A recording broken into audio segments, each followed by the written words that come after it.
किया है कि मैं चलो अगे भी आवाम की खिदमत जितनी कि मेरी बात है उसके मुताबिक करना।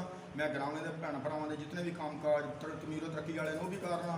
तो जनाब मैं बलदियाती इलैक्शन हिस्सा जोड़ा ने वो लिया अपने दोस्तों से सलाह मशवरा करके उन्होंने, जिसे मलक मुस्तफा साहब मंगलिया, साबिक कौंसलर चौधरी साकिब महर मंगलिया और मेरे बहुत ही इंतहाई करीबी दोस्त जनाब यासर इकबाल जूआ साहब सुपर बी स्टोर वाले मैं इन्होंने मुशावरत की है। बाकी ग्रामीण के बंद बुजुर्गों दोस्तों मुशावरत की है।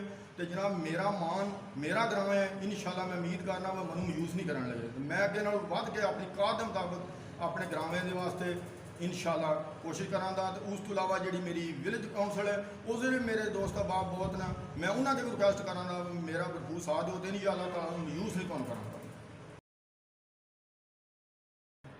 बाकी जनाब जेडे दोस्तों का मैं ना लिया इन्हों तो इलावा भी मेरे जेडे दोस्त ने ना ग्रां वो सब मेरे वास्ते काबिल एहतराम ने जनाब, सब मेरे नाल प्यार करते हैं। मेरे बुजुर्ग मेरे दोस्त सब मेरे वास्ते काबिल एहतराम ने। इंशाल्लाह मैं उम्मीद करना बस सारे बुजुर्ग ग्रामीण के जितने भी मेरे दोस्त ने जिथे जितनियाँ इस बस्ती वसने वाली बरादरियां ने सब मेरे वास्ते काबिल एहतराम ने। तो सब की मैं इज्जत करना। तो इंशाल्लाह सब मेरे नाल प्यार करन दे तो मैं कोई मौका देन दे। इंशाल्लाह इन्होंने मैं यूज़ नहीं करन लगा।